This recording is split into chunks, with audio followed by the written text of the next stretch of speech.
and you'll just palaver a bit. Well, you got to tell me about that dang bumper sticker thing or that license plate. I was like, Okay. I don't get it. Okay, let me try to explain. It ain't a Joe Biden thing, is it? No. Good. No. I saw it was a greenie tag. Well, it's supposed to be from South Park. Yeah, I mean, it looked like it was a cartoon clip from South Park. It is, and it is. I guess there's a black family on South Park. Only one. Hey, Carol, welcome in. Mark, we were just talking about nobody was here. Oh, there she is. Good morning. So anyway, I guess there's one black family on Token. Is that what they call that? Well, that's the boy's name. His name's Token. Yeah. And he's like, it's not they're calling him Tolkien on one, like J.R.R. Tolkien on one, and he's like, no, it's just Token. Well, anyway, if you look at that license plate, hey, Tina McNeil, if you look at that license plate and zoom in on it just a little bit, what it says is Joe Mama. I'm gonna have to do that then. We used to work with a guy, and Phil sent that to me. We used to work with a guy that said that all the time. Well, no, his name was Joe. So other guys in the shop, you remember Amert the Venezuelan? Yeah. Well, he used to call. It was Joe Sartino, and he used to call Sartino. He started calling him Joe Mama. So then I think he was the first one. So after that, everybody kind of called him Joe Mama. So it was kind of a thing. I've heard Philip say it a million times. I always wondered why. Now I know. Well, I think it originally might have got picked up by the water races. I'm imagining from the old show Living Color, maybe.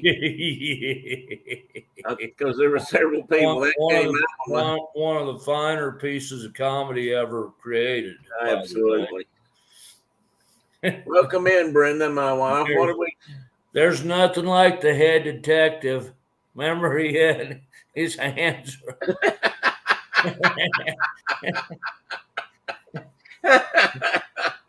I don't remember. I didn't see all this. He had hands coming out of his cheeks, and he had little feet right under where his neck would be. And he was called the head detective, and he was always having himself thrown. And that was Damon Wayans, and he was always having people throw him at the bad guy. Now, tell me something. That was the old man, right? Who? That did that show. Is he Damon? No, he's one of the brothers. Okay, so what's the old man's name? I don't know. Well, there's a commercial. They're doing a show, or maybe. Well, he might have played a character that was an old man. Well, maybe because it was just the Wayans brothers and their cousins and various people. And I thought, well, they do a commercial now where he's talking to an older version of himself, or it looks like it. And he says, "No, you're Junior. I'm."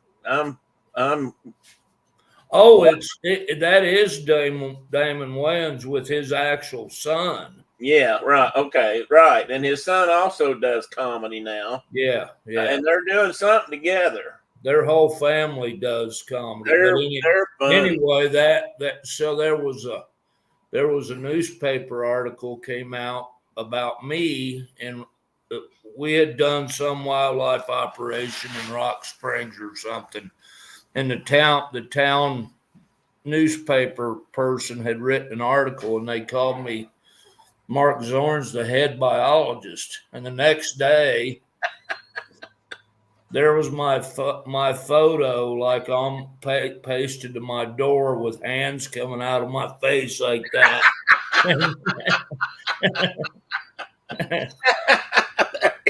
The head biologist. So Damon Wayans was the head detective, and I became the head biologist.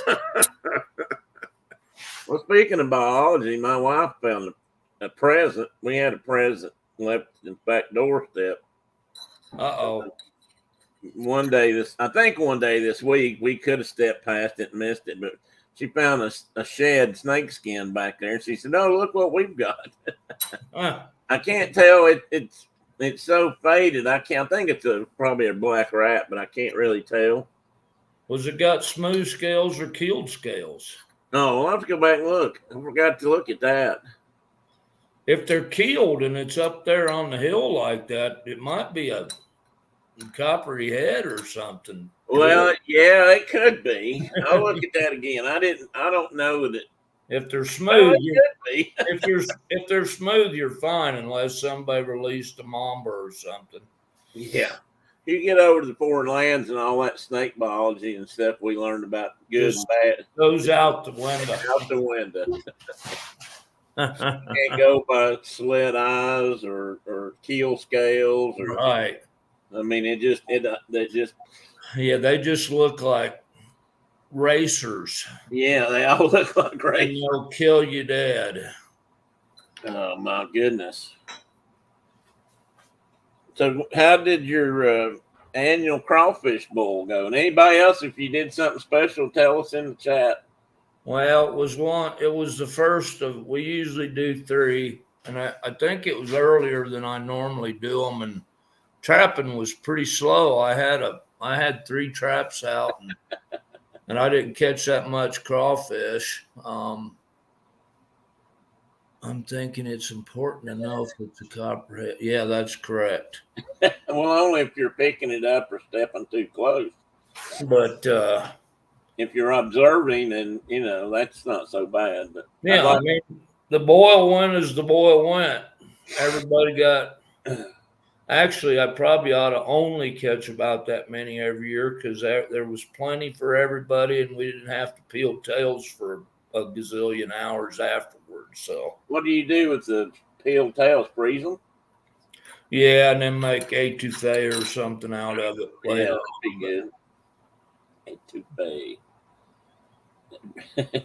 Hey, John, welcome in. John. Your mom has joined us.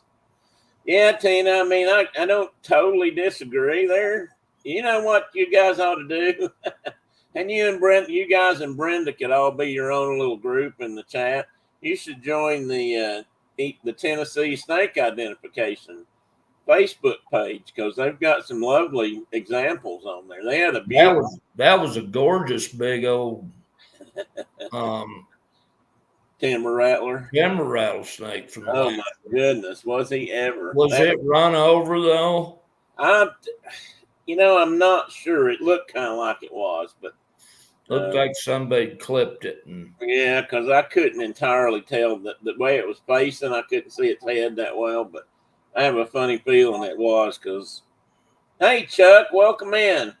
Where did I see Chuck? Or I didn't see John. You don't see Chuck. You see John saying hi, Chuck. Well, I know that's why I'm looking for Chuck, and I don't see Chuck. He must be just sitting there with Kara. He's doing that. He's a reconnaissance force. It's my secret reconnaissance force. Oh, Chuck's not up yet. Chuck's not ill, is he? I hope not. So we had just an exciting 4th. Brenda and I did. We just didn't do anything to speak of. But we might put a table together for her sewing room. Well, we had about 9,000 people. She said, "Yeah, loud. Maybe he'll hear you." No, we had a whole yard full of people. Well, I figured you did that. What else did you fix besides crawdads? Well, the fixings that go with crawfish, I had. Well, that's true. That's a meal in itself. Corn and kielbasa and mushrooms and potatoes. Yeah. What kind of mushrooms? Just and swamp dust, boil and seafood boil, Cajun seafood boil. Swamp dust. I think you've mentioned that before. Yeah, we use just those big white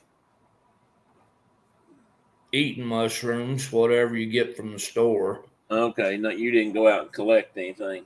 No, I just like Shauna brought a couple packs of, those square little boxes of mushrooms home, and I split them in half and throw them in the boil.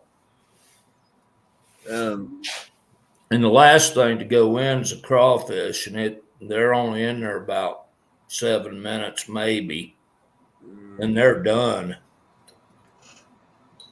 What did I do wrong there? I'm always doing something wrong. So my oldest granddaughter got to do the honors this year and dumped the crawfish in. Yeah. And I was standing behind her, and as she was dumping them in, I was going, "No, save me, save me." And she turned around and gave me a dirty look. I bet she did. All right, guys. It didn't stop her from eating crawfish and dumping them right in there. I bet it did not. Well, anybody else do anything fun? John, did you get out and catch any? Do you have a oh, there he goes. We had lasagna, linguine with clams. I figured clams would come into that somewhere. Clams Casino. And fried flounder. Oh, my God. Oh, buddy stopped by with 75 clams for trade. He got fluke fillets. Well, I know how much you like clams, so that's probably a good trade. All right, I've got something going on. I personally like flounder a lot better than cohogs, but that's just me. I wouldn't have traded a flounder fillet for a clam. Well, that would probably be me too. I do like clams, but I do too, but I love flounder. Yeah, flounder's pretty damn good. Best flounder I ever had in my life was in Florida. Now, Brenda got some flounder one time when we were at Walt Disney World. She loved it. She doesn't usually like anything but crappie. Well, you know how white and delicate and perfectly, it just prepares perfectly. Yeah. Much like a crappie. Much like a crappie. I guess that's a big illegal operation going on right now that I never even thought about. What's that? They're illegally harvesting crappie, black and white crappie in Alabama and Mississippi and Louisiana, and shipping them to places like Michigan and Wisconsin and selling them as under a different name. Oh, really? And violating the hell out of the Lacey Act while they're doing it, Well, yeah. Not to mention the any and all other state game laws they're breaking. Yeah. Well, they're breaking the game laws in all. The Lacey Act is bigger. I mean, all 3 states, and they're working them over pretty hard. They're working those poachers over pretty hard right now, which is a good thing. And where are they doing all this poaching? Mississippi, Alabama, and Louisiana, or Alabama, Mississippi, Louisiana.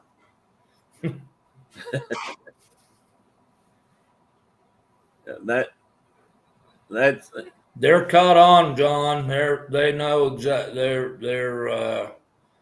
They got operatives, and they're way caught on. Read into that. I haven't read about that yet.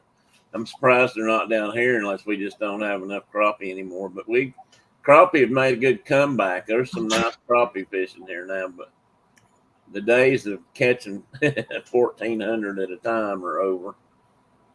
Well, Danny's been sending me some pictures of some of them he's been catching. They've been whoppers, and it's good to see. But I mean, he and I would take a canoe out and catch 100 apiece back in the day, and which wasn't cool. I mean, it was legal. Yeah. Sure was hard on them darn stripers. They put those darn stripers in there and those hybrids. Yeah. I knew that'd get a head shake. Don't you start that. It didn't help that every East Tennessee human being was out there Kids. boating 100 of them a day. Yeah, that was like mom and dad and the kids together catching each that many. Yeah, each that many. In some cases, I can't. We filled the gun between the gunnels on a canoe one time, a pile of crappie that we cleaned fish till forever. Which lake were you fishing in? Douglas. I think it was either Douglas or Cherokee. Well, that's where Brenda's mom and dad always liked to go. I think it was Douglas. We preferred to go to Douglas. They had the best crappie fishing probably at least in East Tennessee most of my life. And Brenda's mom and dad went there every year on their anniversary, to which I'm surprised she hasn't mentioned yet, because but they did that and they filled their freezer full of crappie. That's why she loves crappie. Which was legal. I mean, which was legal. They weren't breaking any laws. Back then there was, I don't know what the limit was back then, and maybe there wasn't one. 100. When I was in high school, it was 100. 100, okay. Per day, per person. Per day, per person. Which is stupid. Yeah. Which means if there was 2 of you or 3 of you in a boat, that's 200 or 300. And you had to be able to find them and actually catch that many. But once you get into a bunch of them, if you got into the right treetop, as you know, with the right color jigs, you were slaying them. Yeah, you just caught everything that was there. Hey, Space Mountain Dave Cantrell. The party's on. We can start. Party's on. Party on. Well, guys, I might be able to party if I can figure out why. What are we talking about today? Well, we're just going to talk about 4th of July and East Tennessee history a little bit more. And I can't make it work, though. For some reason, it is not showing where I want it to show. I may have to resort to. That's why I'm sitting there with these befuddled looks on my face while we're talking about catching crappie. And I honestly do not understand. Oh, I just found something I was doing a while ago. I wondered where those went. I can't figure out why it's not. It's not my usual mess up, guys. Just so you know, this is probably got something to do with how I have my computers hooked up now. My right one is my number 1 monitor now, and this is my number 2. And it's acting like it doesn't want to play ball with my. I don't want to do this, but I might have to change screens. As in, move one over there and this one over here for a minute.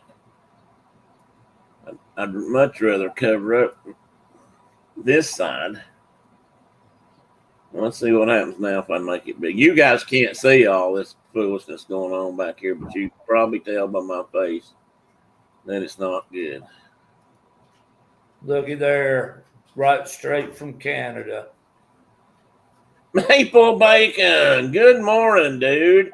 I need to go out front. Are my donuts outside? Is that why you're late? You ran down here to bring my donuts? I'm beginning to think that he and Ian are the same guy. Because they never show up together in the same room. Oh, that could be. Maybe that's what's really going on. Damn it. Okay, I don't know. Anybody got an idea? Why can I not move my? Why will it not? Why will my Why will my slideshow not move over here? I don't know. I know you don't, but oh no, he's got to go. Oh, that's what that Maple Bacon donuts will get you is a trip to the dentist office.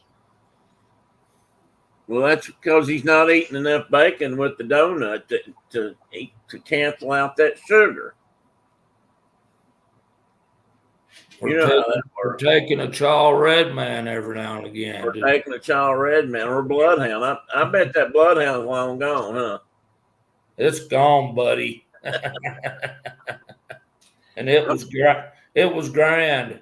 I think it was about 27 years old, but it's possible. But it still tasted great.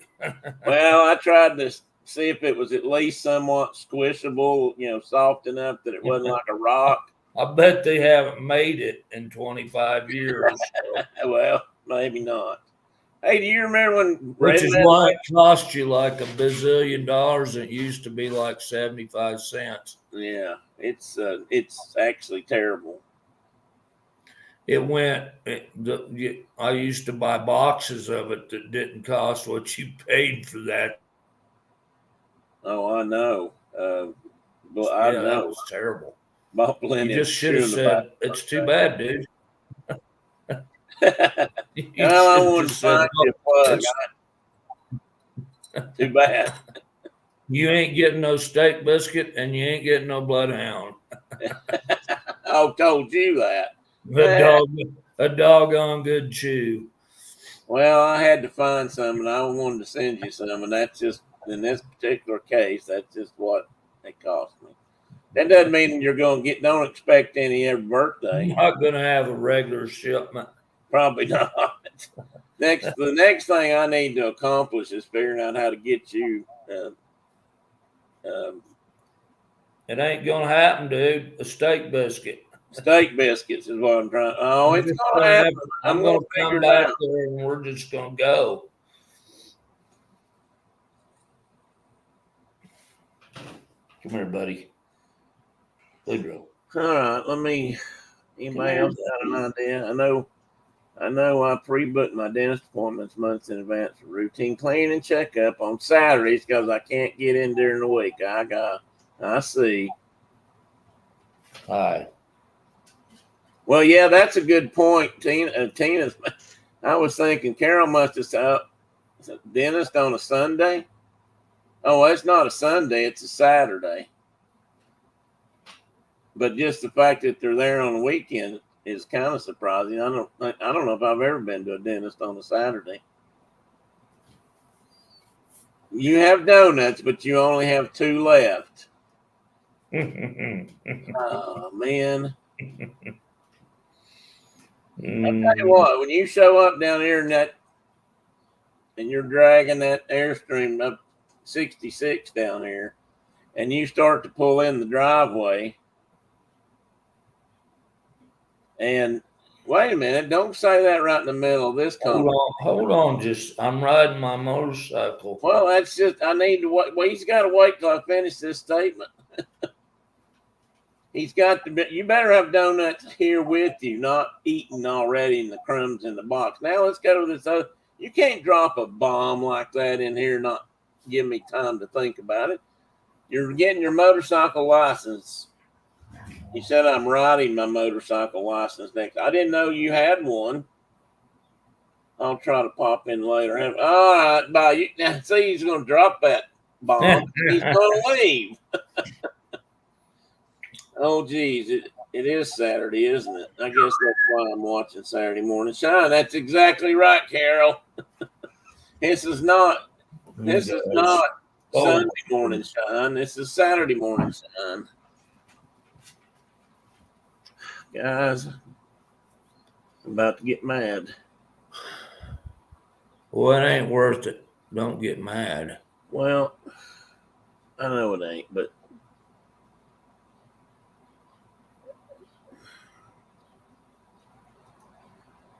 it's aggravating. I've worked on this hard. I don't have anything, so I don't usually have. I hadn't had anything in so long, and I finally got this one done, and now I can't. Chuck's awake. Who's awake? Chuck. Oh, Chuck. Hey, Chuck. Sorry we woke you up, buddy. Well, not really sorry, but you know. All right. What happens when I do this time?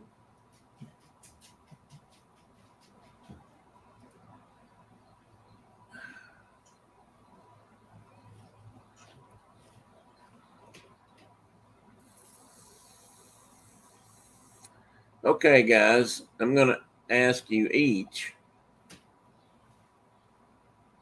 I'm going to ask everybody to hang on for a minute and let me To do. visit my GoFundMe page.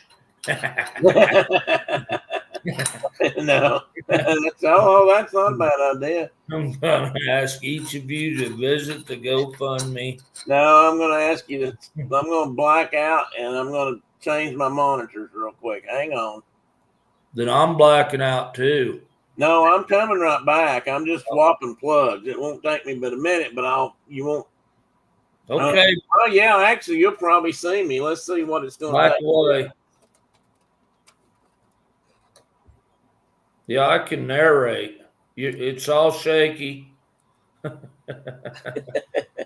Well, if you could see the monitor. Damn it! He just dropped something. Microphone. Just knocked my microphone in the floor. Here's what I'm looking at right now. Two flat monitors facing the ceiling. And you're gonna get what kind of view can I give you? I'm actually getting kind of seasick. Well, I'm gonna stop it right there then.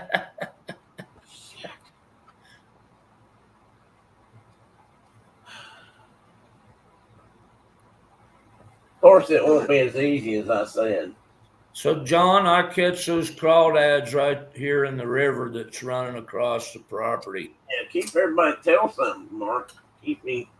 What's that? I said you keep everybody occupied for a minute. Let me. Yeah. So John asked if I caught the crayfish in the lakes, but and we have plenty of them in the lakes, but I got them right here in the backyard. So I just catch them there. I usually set 2 traps and catch about 50 pounds of crayfish just with 2 traps. And this year I put out 3, and I bet I only caught, less than 10 pounds.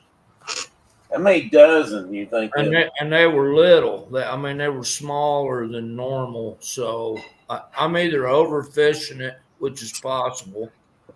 Yeah, but you only fish it for. Well, I fish it 3 times a summer.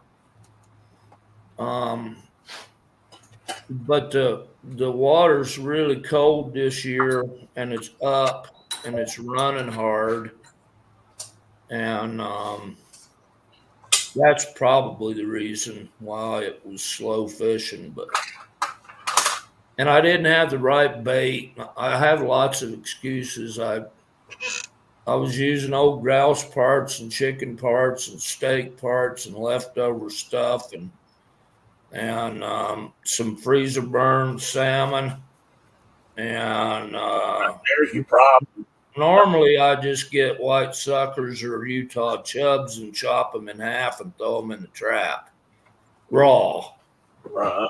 And they're really good crawfish bait. And they're stinky fish anyway, so. But it was pretty tough, and I lost a trap. I threw a trap, and I had a loop around my wrist, and it pulled right off there and went flying down into the river, and my daughter and I spent an hour and a half looking for it with a hook weighted up to our necks and couldn't find it. So. Oh man, you couldn't direct one how far downstream that ended up. I don't know. There's a riffle just below the big pool we put it in that I would have thought it would have washed up on and I'd have found it, but it was probably rolling through that riffle as I was out there trying to drown myself because this current was strong. But anyway. Okay, guys. All right, I'm gonna put you back up. Close your eyes. I made some comment to my daughter that I was a 60-year-old man still wading in cold creeks up to my neck in a cold creek. Like you was trapping for beaver. And let me tell you, it don't feel near as good as it used to. Especially not in this time of year in Wyoming. It's still cold out there. We still got snow drifts up on the mountains that are melting. So I bet that water's fairly chilly coming down the Hams Fork, isn't it? yeah, it's probably 42 right now. Oh, I'm gonna quit. Maybe it might be getting up towards 50 now, but it's too chilly. And then the wind's been blowing hard, so when you get in and then you get out, Got then you get hypothermic pretty quick. hypothermic. And hypothermic's not really something you want to be as a rule. No, I got out and was like uncontrollable shivering. Had to come get like dried off and stand in the sun for a while. Well, you do know that that's one of the signs of hypothermia right there. That's your first symptom, actually. Yeah. Your body's trying to get warm. I got things flying around outside my windows and here in the schoolhouse. Bats. Library. And I think they're June bugs now that I look. Brenda said she saw a June bug, which kind of excites me because we saw some June bugs. You've been June bug free for a while, probably being in town. Maybe. And I'll tell you something else I don't see much right now.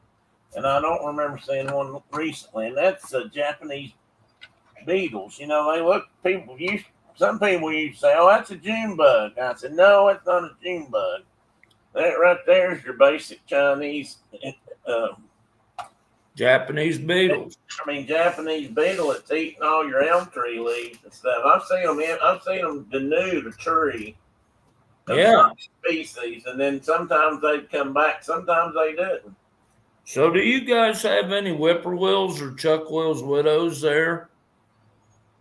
I need to get out on the porch and really listen. We should have them here, yes, but I don't know if I've heard any. Well, Dad, every time I go back to Mom and Dad's complaining that there aren't any barred owls and there aren't any whippoorwills anymore, that you just don't hear them. And I sit out there on the porch and I can't hear. My ears are almost as bad as his. And I'm like, well, there's one calling right there up on the hill, like above the house, you know. And he goes, well, I just guess I can't hear him anymore. Yeah, it worked, Tina. I got it. So it was worth the seasickness. She also said she's glad you didn't get the second sign of hypothermia, Mark. Me too. Do you guys have only had them once when I was stationed in Biloxi? And what do you think, John? You know, Biloxi, that area down there, it's not in Biloxi, but, well, actually, it might be Hattiesburg, Mississippi. We're still talking crawfish. Huh? Still talking crawdads. I am. I'm back to talking crawdads because John was, I was reading back while I met. He's talking about you getting them out of the lake. And he said he only had them once. That's when he was in Biloxi. And, well, if they're good big ones like that, they're as good as any crustacean I've ever eaten. Well, if they're little ones, then they're just a pain to peel, but they still taste great. Yeah, I've had. Well, I guess most of the ones I've had were decent, and occasional smaller ones. But they get them out of Louisiana and those. I don't know, those mud flats down there or something in the swamps, and they're usually about yay, and there's a season on them. Yeah, and they don't catch very big ones down there. And that's what I've had most of since I've had them fixed that way, and so they're not big, but they're not tiny. But yours are bigger. Yours look like little lobsters compared. It's counterintuitive, but the biggest crayfish I've ever seen are here, right here by the house, right there where they don't belong. And literally, we'll get big males that are some up, from the tip of their claws to the back of their tails, like 7 inches long. Yeah, I remember seeing big ones like that once upon a time, but but rarely. Is that, wait a minute, do you guys have any that are on the ground, or are they all in the river? Well, I don't see chimneys anywhere like we did back east. It's there, and there are different species of crawfish. We have one native one and one introduced one, and the one that's introduced is the big one, and it's super abundant, and you can't go swimming and put your feet on the bottom without having crawfish crawling all over you. But people pay extra money to have that done to their feet. With little fishes. Now I've seen it with like shrimps and other things too, and they ain't pinching you; they're just feeding on your dead skin. Yeah, which is really pleasant to think of. I'm gonna move past this for a minute and get to the screen. I really should have opened it today. Hit the like button, guys. And if you know anybody that's not doing anything on a Saturday morning, tell them this is where they need to be, and see if you can share out and see if they'll subscribe. I don't want a ton more people, but I like to have a few more people. Some people I'm getting the complex because I don't have 14 million yet. Leave comments. That helps, they say. The more promotion I get, the more people. Again, I'm not trying to get a huge crowd, but I'd like to have just a few more. And let's see, the next slide is this one. That's one. So it's a late happy 4th of July, guys. I hope everybody had a safe and good one, or still having. And I say that because around here it's all weekend, and it is most places, I'm sure, but there's a lot of people here on the lake and stuff this weekend. I can tell there's been an influx of humans. Well, yeah, humans. I was going to try to figure out a way to say Yankee in polite company, but I didn't. Well, the proper way of saying that is damn Yankee. Well, that's how the ones that stay, though. That's the correct and proper way. Good morning, Diana. Did you not go to the dentist office with Mikey? And I got another problem, guys. I hadn't told you. I can't hardly lift my coffee cup. What happened? Sad thing. Well, what'd you do now? Last week, my wife and I made a trip down to the Tractor Supply, which is becoming, one of her favorite stores to go to now, apparently. And she bought some potting soil or dirt to put in some flower beds and things she's working on. And you've been working in the dirt. No, hadn't got to that point. It was in the back of the lifting bags and toting bales and whatnot, haven't you? I was trying to move them towards the back of the Mazda so we could unload them yesterday, and I got in there through the side door and I tried to heft on I don't know if they're 100-pound bags or 80-pound bags. God hope they're not 25. I'd really feel bad. But they're heavy, and I tried to pick one up with the wrong leverage, and I pulled something in my elbow right in this area right here inside my elbow, and oh my God, it hurts. I pick up my coffee cup, it shoots all the way up to my shoulder. It's sad. Diana said she told him he would have to hold his own hand. He's probably good at that anyway, Diana. I got to find out. Tell me something about this motorcycle riding, Diana. What's your take on that? Or if you guys switch from buying an Airstream to buying a big Harley or Bagger or something, or maybe a Spitter. Wow. Yeah, one of them there 3-wheelers with the PTO shaft and the pull behind bush hog. Man, that's become the new conundrum for me around here, is trying to figure out what kind of vehicle I'd like to have for the around the house, and I don't know whether that's going to be a riding lawnmower / tractor, or if that's going to be if I could find a good use side by side, that might work, but for a price I can afford, that is.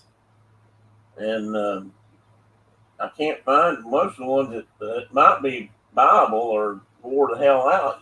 It looks like. I mean, people kind of treat stuff like that rough around here. It's funny how that works. He can buy a bike if he wants, but so he's going to go get a license. Oh, Diane, has he been riding, or is he just hoping he can do it like a bicycle?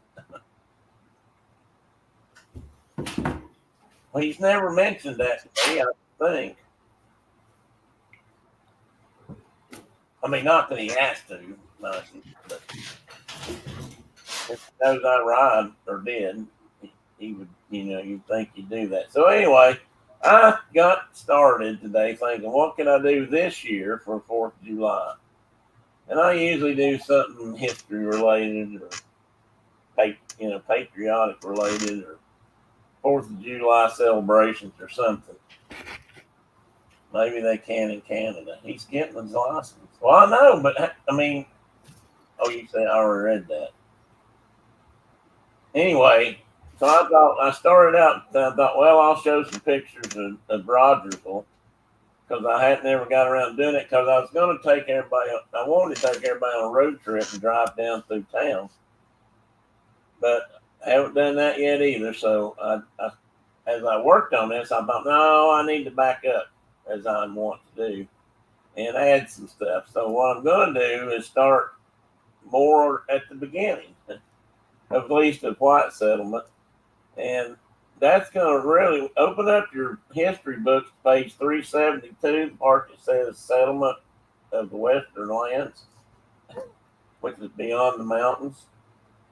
And I just made that up. So, but this plaque represents, it says it's the Watauga Old Fields. It's where the Watauga Association, remember that name, was formed in 1772, being the first place west of the Alleghenies. And back then, I'm not sure why they put that in this, but in colonial times, they called the whole mountain range the Alleghenies, but it's now called the Appalachians, and the Alleghenies are just part of it, kind of like the Cumberlands are part of it, or the Blue Ridge is part of it, and it all fits together when you can see it in a geographical sense. Anyway, men joined together in a written compact for civil government and for the preservation of their ideals of liberty. And there were 13 of those people. There's some Robertsons in there, and one John Sevier, John Carter, William Bean, who's kind of important, John Jones. It's not the guy who Jonesboro is named after, but he could be. Uh-oh. What? John's got to go shopping. Oh, no, John. I'm sorry. Unless it's Home Depot or something, then that's different. And the Daughters of the American Revolution put this up back in 1923 on that there rock. And this monument is placed at the what is now called Sycamore Shoals State Park, I believe. So anyway, now that everybody got their books out and up to the right page, because I don't want a bunch of page flipping while I'm talking. So anyway, so we're going to go back a little bit and talk about the Watauga Association. And you may or may not have heard of it, but sometimes it's referred. It was also sometimes called the Republic of Watauga. I haven't heard that term often, but it could have been called that in some places. It was basically a semi-autonomous government created in 1772 by frontier settlers living along the Watauga River in what is now Elizabeth in Tennessee. There went a big June. Although it lasted only a few years, the Watauga Association provided the basis for what later developed into the state of Tennessee and likely influenced other western frontier governments in the Trans-Appalachian region. And there's a little bit more to that, I think, on my next slide. And if you read up on it, there's no real evidence that the Watauga Association ever claimed to be outside the sovereign territory of the British Crown, but Most historians have kind of cited the association as the earliest attempt by American-born colonists to form an independent democratic government outside of Great Britain. In 1774, Virginia Governor Lord Dunmore, who was a British appointment, king by the King of England, called the Watauga Association a dangerous example of America's forming a government, distinct from an independent of His Majesty's authority. Well, who would know that we would do something like that? And it would come from over the mountains. Does that surprise you, Mark, as much as it does me? No. When you go across mountains back then. Remember that dude was doing Transylvania too up in Kentucky. Yeah. About the same. Only he was going to be like King of Transylvania or something. He was going to call it. Everything from the Continental Divide all the way to the Mississippi was going to be Transylvania. That wasn't John Burr you're talking about, was it? I mean, not John Burr. It was right during this same time period when. Well, anyway, I'm not talking about them today. It's about Tennessee. Theodore Roosevelt, Well, and I think they were after. I think they didn't come along till like 75 or something. Theodore Roosevelt later wrote that the Watauga settlers were the first men of American birth to establish a free and independent community on the continent. Funny thing about this is it's a historically known document, and I believe it's even been replicated, or they know, what was in it, but nobody's ever found an original copy of it left over from the days of yore. So, I mean, there was probably some copies made over the years and things were replicated, but they've never found an original copy. And while they're not really, some historians want to argue about, well, the over the mountain people really didn't say they weren't British. Some thought they were still British subjects, but that was common in all the colonies as things broke out. A lot of the Americans thought they were still English citizens. They just weren't getting a fair shake. And at first, the whole hostility started out as let's get our fair shake of this. So anyway, over the mountain men tended to be just a little bit hateful about some of that stuff.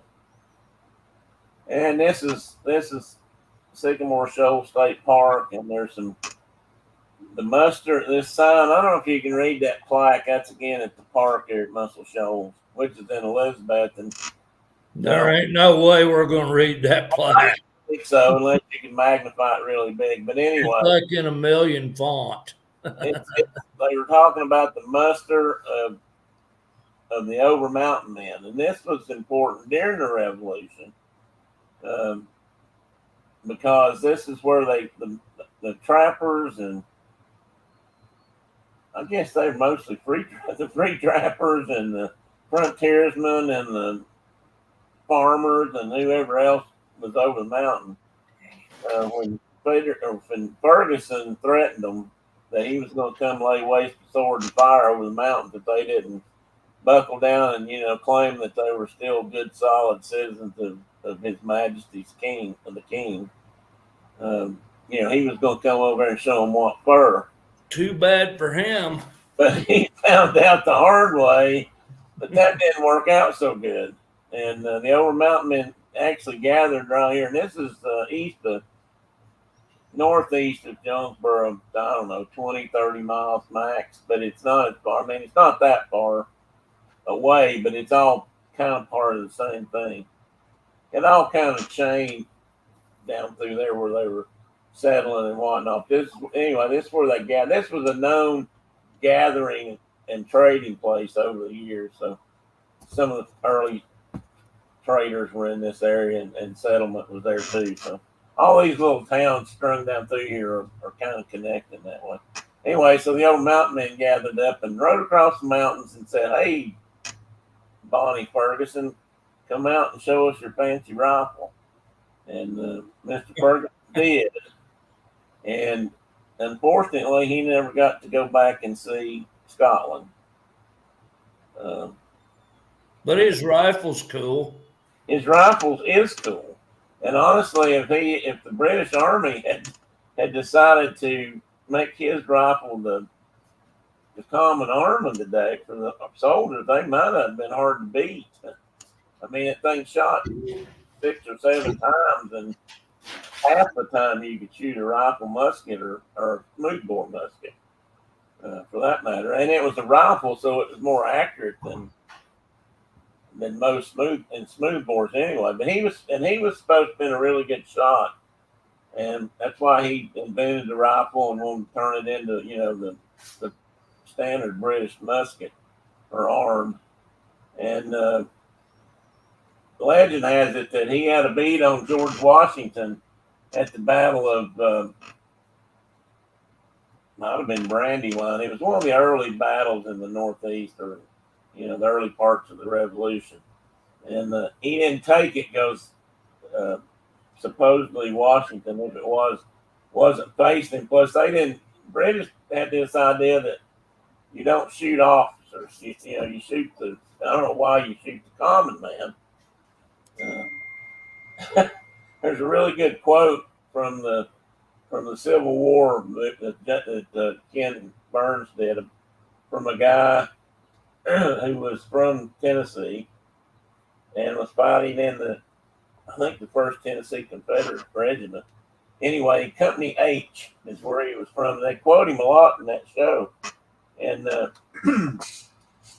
he said he didn't know why you would. Hang on, guys.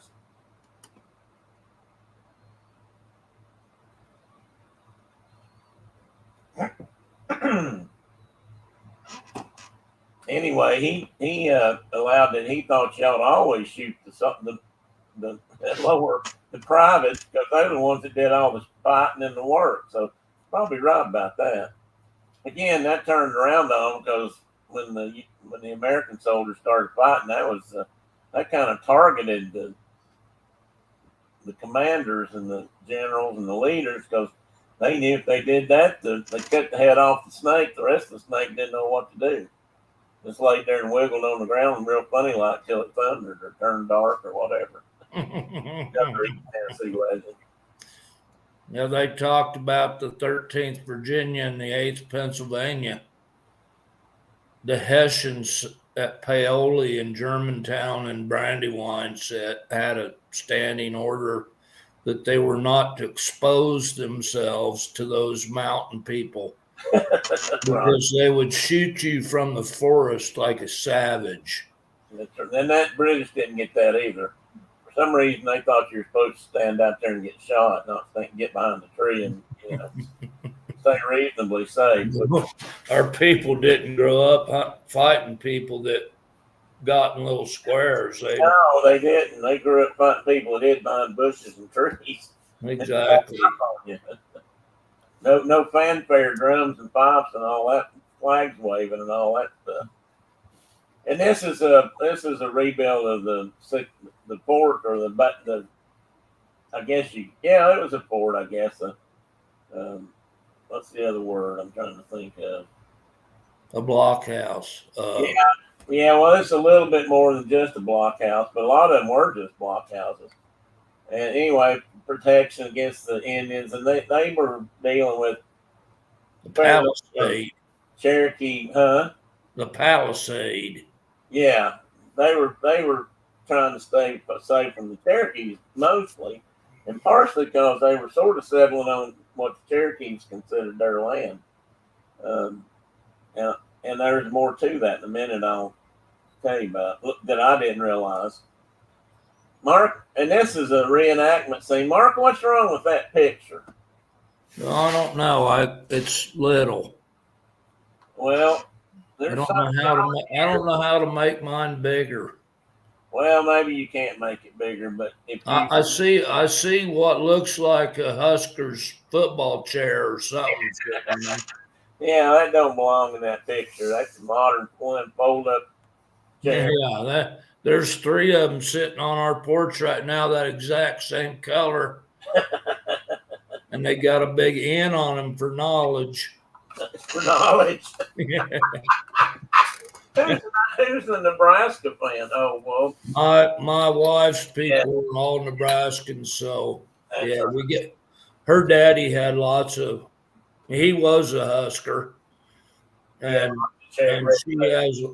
we have a lot of memorabilia and stuff from his days, and gotcha. And we still use the red chairs. I don't think we got any cowboy chairs, but anyway, what do you call them? The cowboy chair? Well, UW chairs. Oh, UW. Oh, okay. Well, you need a couple of them. Yeah, I got a hat on now. Sycamore Shoals and the Watauga Association, which lasted about 4 years or so, they think, and then it sort of dissolved. I think because at that time, Tennessee and Kentucky and we're all those states from the mountains, Appalachians to the Mississippi, were generally supposedly held by the states that bordered the coast. Right. And so we were technically, Tennessee was part of North Carolina. Hey, Cherie, good to see you. Been a while. Glad you made it in today. But the British were better. Let's see what Tina says. Well, first off, she said somebody didn't save their mail. Yeah, just go through. You never know what somebody will be looking for 100 years later. That's very true, Tina. And then she also said, yeah, but the British were better at marching than they were at shooting anyway, with those big red X's on their chest. Well, that proved to be a really good target over the years, and didn't really pay off for them. But let's correct ourselves here. The X's are white. Yeah, the X's were white. The coats were red. The tunic was red, lobster backs, and then they wore those silly white cross, whatever holding things, accoutrements. They had ammunition and whatever else tied. But they really did make an excellent target. Right? Beautiful target. Over the years, an X, I'm sure not because of that, but who knows, became a target that was used a lot on this side of the mountain for shooting competitions and turkey shoots and things like that. It just draws your eye to it, right to that center spot. Right. And in fact, there's the famous story of Sergeant York, Alvin York, shooting. He won a beef cow or something, shooting off with somebody, and he was shooting the X, and every one of his bullets went right in the same place, right at the notch of the X. You weren't supposed to really hit the X, you're supposed to hit that B notch right there. And they thought he was missing the whole target. They went and dug it out, and he had 3 or 4 bullets in the same hole, supposedly. But I've seen that happen, so can't say that's not entirely true. And I wasn't there, so we've seen a lot that shoots. Yeah, I've seen a lot. Yes, exactly. And we'll move on to Jonesboro. I've talked about Jonesboro before. I saw something interesting I didn't know exactly. I mean, Jonesboro was obviously named after somebody named Jones, which it was. But when I grew up, we spelled it Boro. Yeah, we didn't have a UGH on there. Ug on the end of it, and I'm not even sure there ever was. That's what's kind of weird about it. I was in high school when they did this. When they put it back, they said to the. Well, they said that's a historic spelling. Historic spelling, but you don't see it in documents spelled that way. But who's to say? I guess it looks older.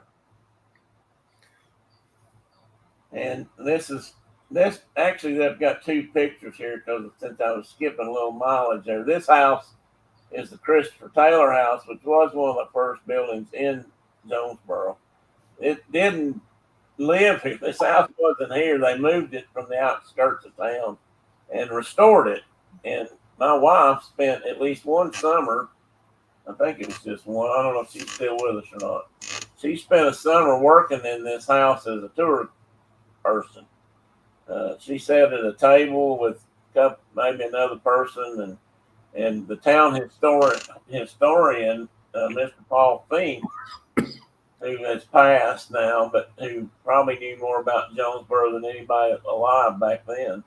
He lived just down the street from this house, and this house is located on Main Street now, and she worked there. She handed out literature, maps for the city, and that kind of stuff. It wasn't a real technical kind of job, but I think she kind of enjoyed it. She got to dress in, somewhat period dress and that sort of thing. So anyway, Jonesboro was originally a part of the Washington District because as things evolved with the Watauga group, East Tennessee became the Washington District. And 1784, it became the capital of the autonomous state of Franklin for a little while, which was named after Benjamin Franklin, of course. And but Congress now, I read up some more on this, and there's a couple of things I didn't realize. Part of the reason this was happening was after the war was over and everything was settled, of course, the fledgling U.S. government was probably not only broke, but in Was debt. fledgling. What did I say? You said fledgling. Oh, okay. But I mean, they were fledglings. They were fledglings, and they hadn't quite learned to fly, but they didn't have any money either, and they had war debts, to pay back. Big. And the states also owed them, so the states, North Carolina decided to give this all the land west of the Appalachians to the Mississippi that they claimed, and give it to the government, and make something new out of it. That was their payment to the. And a lot of Revolutionary War soldiers got land deeds for parts of this country. Yeah, my grandpa and my uncle both got land grants from their service. Brenda's got a map, has had at least a hand. One in Kentucky and one in Ohio. Well, Brenda had a relative, I don't know exactly if she's in here or not, but that had a picture, a hand-drawn map of a piece of land that was. Oh, that's cool. The letter was said it was a land grant that her great something or another had gotten from the military for his service in the Revolutionary War, and that was down around Knoxville area. She needs a copy of that. Yeah, I'd like to see a copy of the original. But anyway, we had a copy of it for a while. It's kind of cool. Now this other house is actually one that's on the Tipton Haynes farm, and which was another area. It was more between Jonesboro and Elizabethton-ish, and it was another area where there was some semblance of early government. John Sevier lived here, and some other folks that had a lot to do with rousing soldiers up for various things and fighting in the Revolution and that kind of stuff. So I just threw that in there.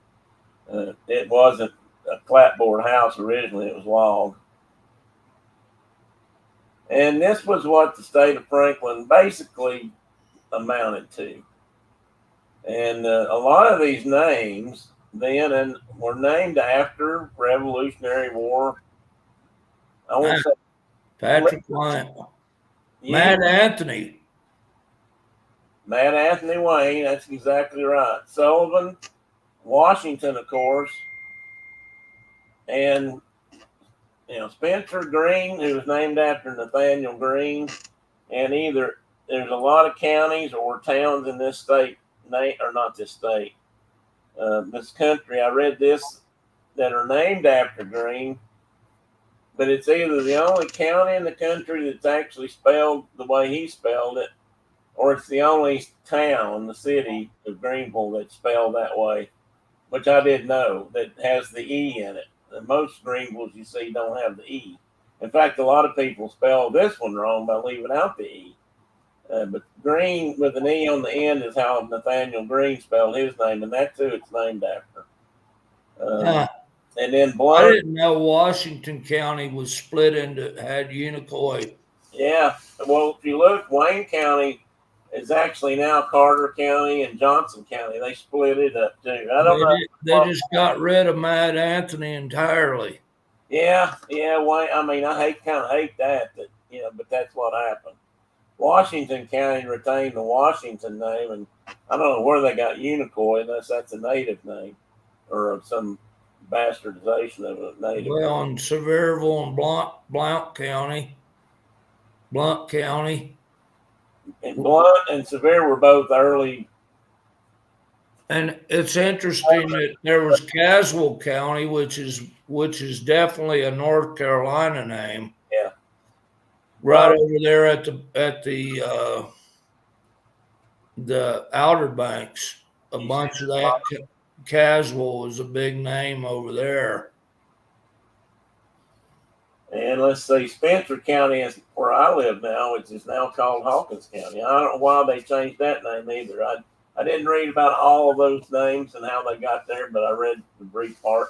And the map that's laid in underneath that when I did some fancy stuff there. I don't know what you think of that. That's pretty cool. I laid that map, made that one clear and laid that other one under it. Slick. That's about the best thing I did this whole show. Anyway, some days we need to do like this for other states, and yeah, same kind of stuff happened out here, but much later. Right, that's a good point. I need to do one about that whole area out there. That'd be a good idea.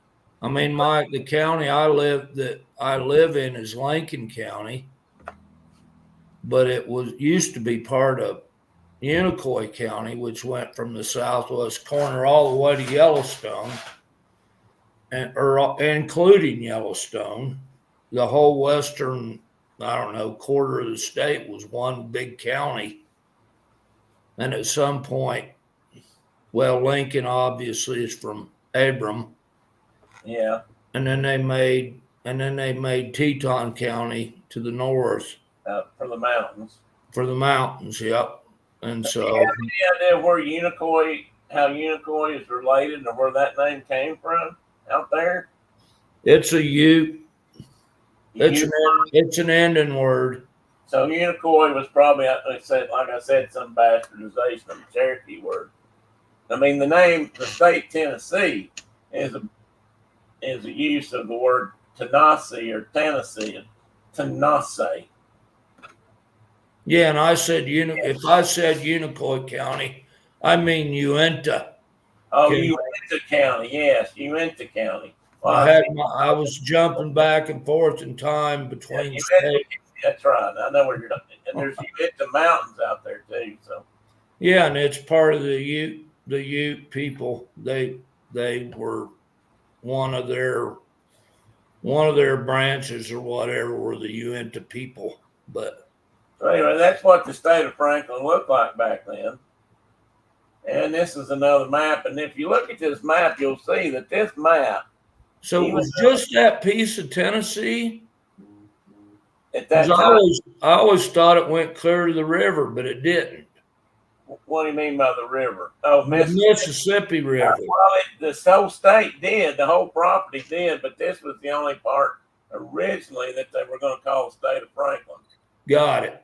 So, and there were people traveling all the way over towards Nashville already, but that wasn't in part of this. But this didn't happen. This was like North Carolina and Virginia's idea of, hey, let's do this over there and show them, we in good faith that we're going to, hand this over and create a new state or whatever. And the federal government said, nah, we're going to make the whole thing one big territory. And so that's what happened. And Kentucky, at least part of, and of course Ohio and that area were the original old Northwest territories. And I don't know, Tennessee wasn't included in that I recall. I don't think it came down that far. But anyway, that was something I always wanted to do, but I've never found, and I guess there isn't one, which really surprises me. And that is find a copy of the flag for Franklin, the state of Franklin. Oh, that'd be cool. I'm really surprised they never made one because that was not uncommon. I mean, you create a state or an area, they almost always had a flag. You made you a flag before you even drew the boundaries. Yeah, that's just how it goes. When, but I've never found one, so I guess there's not one. If I could find a copy of one, by God, you can bet I'd have one. What we can't do, how do you do that? This way. Fun with flags.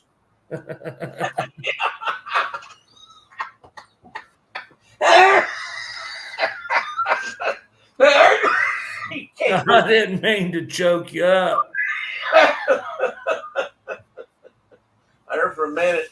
Brenda, get out there. He's needing help. There for a minute, I thought you were Sheldon himself right there in the flesh. I was being Amy. Oh, okay. Fun with flags, with presented by Sheldon Cooper and Amy Cooper, and Amy Powerful or whatever her name was. Yeah, it looks like North Carolina went. Oh, I guess that's not. Well, that's not down to Chattahoochee though. No, didn't go down that far. It stopped. And they're calling this Uinta Mountains, but they're also calling this Great Smoky Mountains. So it went down basically to the Little Tennessee River.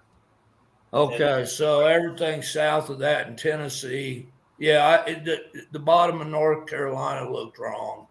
Well, it's because, it goes further we ain't far enough south. No, and it went to the Clinch River over here. And I live near the Holston River. And now a lot of this is Cherokee Lake on this end and French Broad River, which is out of North Carolina. Well, a lot of these on the east is now part of Douglas, where we were talking about catching crappie on. Yeah, crappie fish. I threw this in here. This is a later time, obviously. But I threw this in here for a particular reason. On this, the placard says on this site in 1820, they published I don't know if I'm going to say this right, the Manumission Intelligencer and the Emancipator, edited and published by Elihu. That's not Elijah. It's Elihu. If you're still, do I need to run out there? Yeah, you do need to come out here and give me slap me on the back or something. Elihu Embry. Elihu Embry, yes. And printed by Jacob Howard. These are the first periodicals ever printed in the United States devoted exclusively to the abolition of slavery. And this is important as time goes on, because this is 40 years before the Civil War. But the whole eastern part of Tennessee, what was the state of Franklin and several counties around it as it became more of a state, were not Southern. They didn't consider themselves part of the real South or the other side. Most of the boys in that part of the world went to fight for the Union. Very few people, right. Just like Eastern Kentucky. Exactly. And Western North Carolina was the same way. Yep. They didn't fight for the South. They went, if they fought, they went to the North and fought with the Union because they didn't want to be part of the South. East Tennessee fought a war, honestly, and Western North Carolina too, to similar degree. But they fought a war with the Confederates in themselves, trying to remain autonomous. I mean, they actually tried to start a whole new state in the upper East Tennessee area, and they were going to, they were going to say they were for the Union. Nickajack. Huh? Nickajack. That part didn't happen, but they still fought, and there's some good books out there about it. One was written by Cameron Judd, who wrote some really good books about David Crockett and the Sycamore Shoals Man and several other historical novels that are more like narratives and of their lives. And one of the best David Crockett books I've ever seen or read, because it's historically accurate. It's not just the legends of, he killed the bar and all that stuff, which was true. They made up those stories. I mean, there were penny novels and I guess what we would have called pulp publications that built David Crockett up to be this, hell of a man. And he was, but he wasn't quite that stuff. Well, there's a reminder that what happens when you assume stuff. I just assumed Tennessee was part of the Confederacy. The rest of Tennessee was, Tina. And that's why they were fighting between the two. I mean, East Tennessee was fighting against Middle and West Tennessee to remain free and independent of the South. And so there were several battles fought right around here that were more between the locals. The Union Army eventually came in and helped them. But for a while, it was kind of the locals against the rest of the state. And they had a big plot. I don't know what year it was, but they were going to cut off the Confederacy, and I'm trying to think, they were getting food from East Tennessee. They were going to cut supply trains off by burning all the railroad trestles in Greene County and in that area, so that the Confederacy couldn't get supplies and stuff through to either way to their soldiers, and that failed. I think for a couple of reasons. I think somebody ratted on them for one. I think they got one or maybe two trestles on fire, but they didn't get them burned down. Anyway, it's a good story and it's true. But anyway, that was all going on up in this. And the other reason I put this in there is that house, the house behind this sign, I spent a great deal of time in when I was in middle and high school. One of my buddies, Kevin Umston, grew up in that house. And of course, that was Kevin's house. That was Kevin's house. You bet. I didn't know that. Right on Main Street, one of the historical houses in Jonesboro. And I can't remember what it was called. It's called something else now because they, of course, have passed on, or his mom and dad have. And they sold the house to somebody who either tried to or turned it into a tea room and a B&B kind of thing. And I don't know if it still is or not, but it was a neat old house. It had stairwells in places you didn't think was a stairwell, and it really had 3 stories in part of the house, and all the rooms downstairs were big and high ceilings, and they had these little bitty fireplaces. And that's where I first learned about coal fireplaces. They were made for burning coal instead of wood. Maybe at one time they were wood, but they had been converted. So anyway, this is also why most of this end of the state has and still does vote Republican. It's hard to believe that influence from Civil War times are still in effect today, but that's what happened.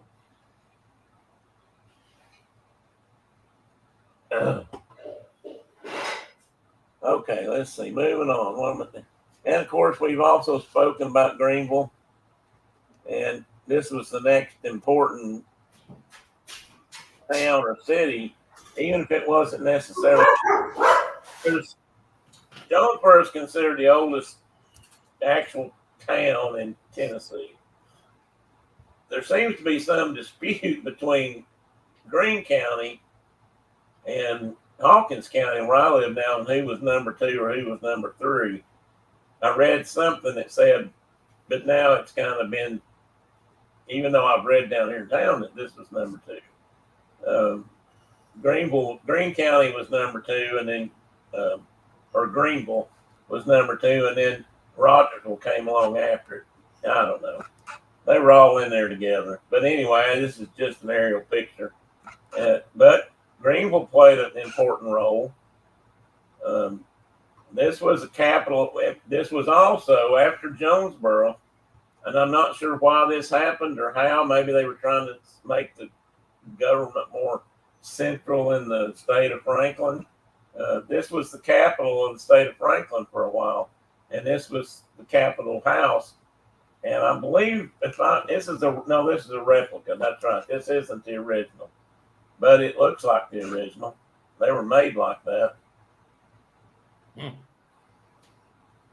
And I just put this in there because this was one of the big springs in Greenville, which is one of the reasons people started settling here. This is also an important trade route for the Cherokees and whoever else they were trading with coming from other places. What up in there? Okay, there's where I'm talking about Nathaniel Greene and the loyalties of numerous Revolutionary War veterans who sailed in the Nolechucky Valley. And especially if they were from Pennsylvania and Virginia where they fought with Greene. Of course, Greene came down here and fought too, but okay, Rogersville was supposedly not started as a town, but settlers moved in here like in 1775, and probably a little bit earlier they traveled through here. But Rogersville was named after this gentleman who was the great-grandfather of David Crockett, the guy we've been talking about, or the grandparents, I mean. And so that's kind of cool. And that's cameras sucked back then, so it's really not a good picture. I mean, cameras really sucked. It was, I don't know if this came from an actual pencil drawing of did I not put his name in here? Who? This guy. Well, it was Joseph Rogers was his name. I didn't even put that in here. No, I didn't. The guy that Rogersville was named after. You didn't put him. You didn't put him in. He didn't need to be mentioned. Well, I thought I put his name. His name was Joseph Rogers. This area was being settled by some of the Crockett's and by and the Rogers family. And like I said, they were related. Let me pull something up real quick. The Crockett's moved around a lot. And were traveled around in the state of Tennessee. Well, yeah, so they sold off this ground at Rogersville, and then they ended up by Jonesboro, Limestone. Some of them did, but not all of them. That's where Davy was born, right there on the river. Davy was, yeah, but they must have moved back up there probably because they had land there or something. I'm not sure how that Crockett and the Rogers daughter got together, but anyway. And back then, hell, for all I know, this guy had claimed to Limestone too, and they may very well have just given them land. Yeah. But to show you that Indians were, what was that whistle? That the Indians were still a factor. Piece of chert hitting another piece of chert. You're flint napping. No, I'm not. I just got some chert laying here. I've moved a piece. The Cherokees did attack this area, and a bunch of the Crockett's and the Rogers were killed. So he sold off most of his property, or maybe even all of his property, to a guy named Thomas Amos. There's a lot of stuff in Rogersville named for this guy because he built a fort and he built a trading post here and he built waterfalls there. Actually, Amos Rogers married Amos's daughter. That's the connection between them. And Amos was actually, I think I read somewhere that Amos was here first, but I don't know that that's true. But anyway, maybe it was. And I've got in there about Colonel Amos. He built the fort on Big Creek at the outskirts of what's now Rogersville. Well, Rogersville sounds cooler than Amosville. Yes. And he, with his fellow Scots-Irish settler John Carter, whose name was mentioned earlier, that's as part of I'm pretty sure it was John Carter that was with the old mountain men. That same year, about 3.5 miles above downtown, erected a fortress-like stone house, which is another interesting thing because I have a great-great-great-great-grandfather who built a stone house fort in Pennsylvania. And in the from on my mom's side of the family, and it's called Lights Fort. And basically, it was this solid limestone, thick walled home slash tavern slash trading post slash home that everybody in the area would come to if they were under attack or if there was a warning of attack. Really cool thing about that house, I'll have to do a story about that someday. Cool thing about that house is it had like this big underground cellar storage room, and they built it because there were tunnels, or maybe they dug the tunnels next. It was part of a cave system, and they dug into it, and the cave opened up like on either side of the fort, away from the fort. So even if the fort was under attack, people could sneak in through the underground tunnels to get up into the fort to be protected and fight. Pretty cool house. I've looked into that a little bit, and it's one of the places I want to go. Wanted to go when I retired on my motorcycle, but that hasn't happened yet. So anyway, hopefully still going to happen, Brenda. We need to go there. Tim, you had his name. I thought I put it somewhere, Carol. Thank you. I thought I did. Let's see. Just don't forget to disconnect your bush hog when you take your spider up to Pennsylvania. Maybe I could push off along the way. That's just going to slow down your trip. Yeah, but I could earn gas money to get up there and back. And Amos built a tavern, which seemed to be a real common thing for people to do back then. A general store and his own distillery, which also, and that actually has persisted to this day. And hence, East Tennessee has this redneck / mountain man image of, being sitting by the still all the time, because everybody in this part of the country, in New York and the backwoods areas of all those states, they all had they all had distilleries, because that's how they used up any excess grain they couldn't use or sell across the mountains. I guess it was easier to transport in a bottle jug than it was a basket. Hey, Brenda, I need bird food up here. I've got some customers, and I don't know if they've got much to eat. Anyway, this is a copy of the original Amos house, what's left. It's been added on to, but the stonework was part of the original building. And this is part of the mill race in the dam where he set up his mill and stuff for mills. Oh, wow, I got a beautiful red bird. Oh, damn it, I can't get it out of there. It's got my cable. Well, oh well. I had a really beautiful purple finch sitting there. I'm really happy that they've still got a lot of color.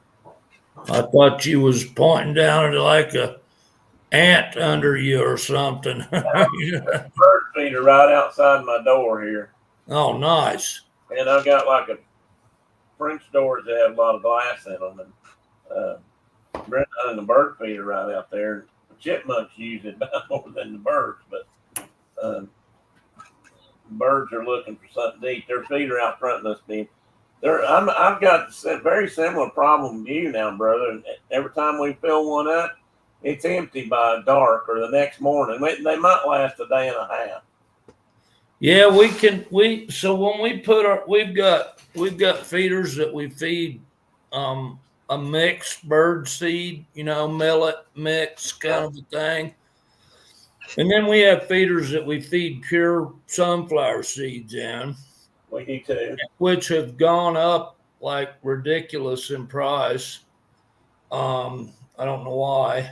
And they weren't. Those will last a day and a half, maybe even 2 days. The big sunflower feeders do, but those other feeders, that house sparrows, the house sparrows and the red-winged blackbirds just clean them out fast as they can eat.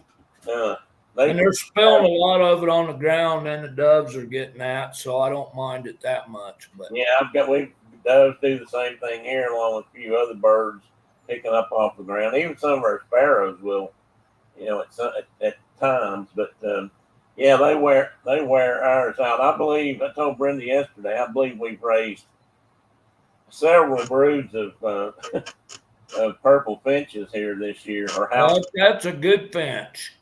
Well, I think most of ours are house finches, but Yeah, but they're still native. yeah, they're still native, just from their own part of the country. But that doesn't matter.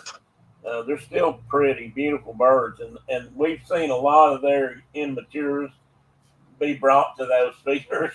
And then once they find them, when we look out there some days, and there's like 5 or 6 in the same feeder. Yeah. And so they've really enjoyed that this year.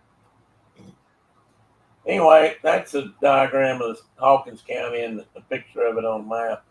And if you know your geography, the upper part of Hawkins County touches Virginia in this case. Yeah, we don't get Kentucky from here. The next one over does, I think. Yeah, I think that's where the corner comes in right there, is at the western boundary of Hawkins County. Well, that point there, I think that's the tip of Virginia, maybe not. Walter's chasing. I didn't see this. Diana said they put out bird food, and Walter keeps chasing the birds. He's just, going to his hunting instincts. And I was untangling dog leashes. Look, that's your house. And no, in my house, I wish it was. Well, I kind of wish it was. I had somebody help me take care of it. So look here, speaking of Walter, and it's broken, but Craig Ponder just sent me, I did a carving for Joe Pat McQueen. Yeah. Of a coon dog with a coon back when I was a boy. Yeah. And he just sent it to me. The dog tail's broken off, but it was Walter reminded me of that. So oh, cool. You'll have to show me that when we get the picture blown up. I'd like to see that again. Maybe after we get done here, maybe you can hold it up before you go. Fat old coon. Yeah, that's a cool carving. I like the way you did it on the log, or it looked like what it was. Yeah, and we did. I mean, I chased dogs with that man and his grandson for years, so it was a good time. I'll do 10 pounds a week. Put walnuts in ours. That's not such a bad idea, Tina. Yeah, we don't. She's throwing walnuts and peanuts out there for the squirrels. Oh, that might be. I bet. Maybe not. I tell the birds they're on a diet. Yeah, ours need to be on a diet. We can't hardly. I mean, we put suet out, but it's getting so hot now that if they don't eat it quick, it just melts. And well, I don't feed. We feed suet only when it's winter months. Period. Yeah. Well, so if they don't need all that soot for energy, we do not feed them that food. I don't think we should be feeding birds at all right now. But you gotta, if you don't keep feeding them at some level, you might have to start over to get birds to come back. Yeah.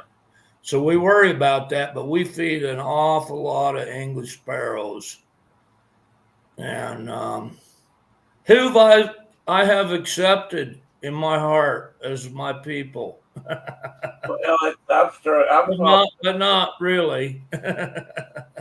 Well, you couldn't tell it by looking around the house now, my house either. But I for a long time, I wasn't sure I wanted to feed birds either, because it can cause other problems. But to get the birds here and to get to see them close and regular, I guess that's our little luxury and taking advantage. And if you're not overdoing it, you're not going to have real disease issues or anything. But we have so many house sparrows or English sparrows that every now and again they got to get thinned. Diana Mark is very talented. I mean, he can carve a Oh, stock, he can carve a coon dog. It doesn't matter. the Blue Jays like the peanuts. Yeah, they do. And the woodpecker. Well, yeah, the woodpeckers. I like to see woodpeckers too. And we've had a couple woodpeckers on ours. We don't get juncos down here though. The juncos in the mountains down here, but we don't have them this time of year much at all. I don't think. The ones I remember seeing were usually up on Yanaka Mountain. So my sister-in-law called last night and did one of them my FaceTime things or whatever on the phone with her sister, because they both got those kind of phones you can do that with. Yeah. And she was like, she was trying to get a hold of the department because she had a woodpecker hit her big plate glass window, but it didn't kill it. It was just injured or stunned. It was stunned, and she had it, and it was waking up slowly, and it was crawling up and down her leg, and then up onto her shoulder, and she thought it was a small woodpecker, so she thought it was a baby. And she tried to get a hold of the department. Of course, there wasn't nobody around at headquarters because it was the day after a holiday. So she's like, well, I have a bunch of wildlife people in my family. So she called me. Well, of course. And I'm like, okay, so it wasn't a juvenile woodpecker. It was a male downy, beautiful bird. Oh, cool. And he crawled up onto her shoulder while we were talking and flew away. And I'm like, that's the perfect answer right there. There you go. That's what needed to happen right there. Yep. He didn't break a wing or break his head or nothing. He just stunned him. I just either talked to somebody or Brenda did, somebody we know, or I just read this the other day. Somebody else had the same experience. They had one run into the window or something and stunned it, and they thought it was, near death. They picked it up or started messing with it a little bit, and next thing they knew, it just suddenly woke up, jumped up, and took off.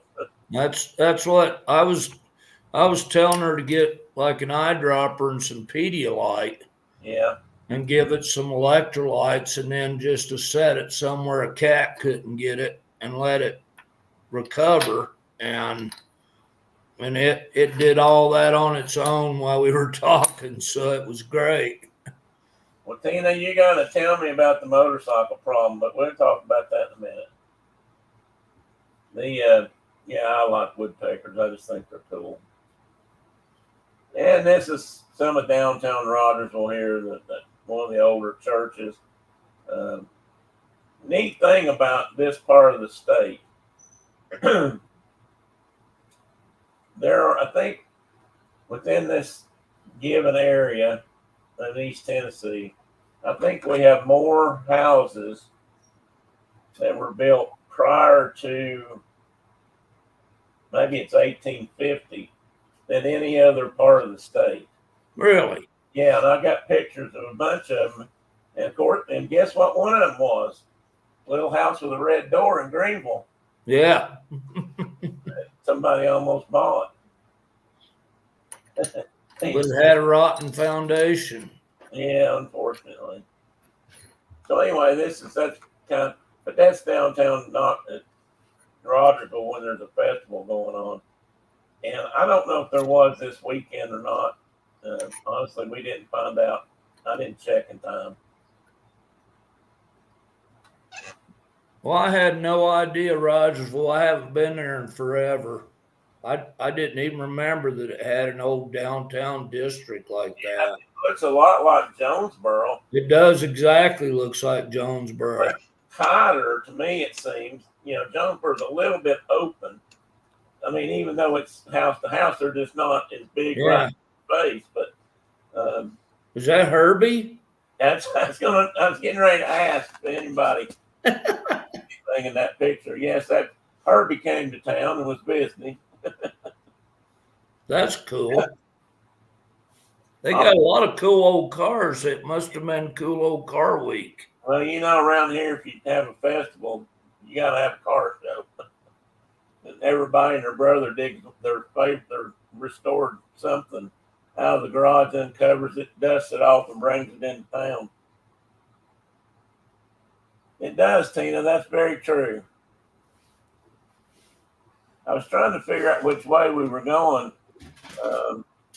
There's a, I don't know, Brenda, is it a B&B? But there's an old building here that at least the ground floor has been converted into a restaurant. It's supposed to be really good. Brenda and I haven't been down there yet. So it's funny. They've got a building here, and we don't have a square in town. We have a triangle. Yeah. And we used to have a Chinese restaurant on the corner of the triangle that was the building is an old brick building, and it's pink. And I always called it the Pink Vomiting Dragon because every time I ate there, I got sick. and it shut down several years ago, and somebody bought it recently, and they're building a restaurante in the bottom story and a Airbnb or some kind of apartment or something upstairs. So, well, we could. Somebody said, it's actually the seller, I think, said that this building would make it a good, shop or an office or a B&B. And, I guess we could earn a little bit of money that way, but we didn't want to put up with the people. So that wasn't what we had in mind. Okay, stupid leg.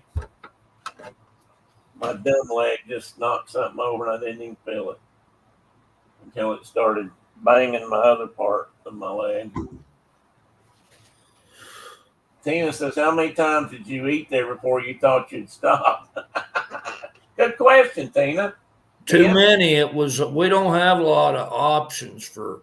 I love Chinese food, but sometimes that particular one didn't love me back, but everybody else was fine with it. We'd go there and I'd get like food poisoning. And I thought, well, maybe they hate game and fish guys. Could be. Maybe they got caught fishing illegally under the bridge. And yeah. It happens every once in a while. You read about that down here. Well, we had a restaurant in Evanston that we shut down, and the Fish and Wildlife Service shut down because they were picking up roadkill mule deer on the highway and using that in their cuisine. And then they were going down to a little reservoir south of Evanston called Sulphur Creek and shooting gulls. And gulls. Like California gulls and ring-billed gulls, and using that in their cuisine. Shoot. That's what gags me to think about that. And it was my favorite Chinese restaurant. Oh. So how is gull? Well, if you prepare it the way a lot of Chinese restaurants prepare meat, you can't tell what it is. Well, that's the point.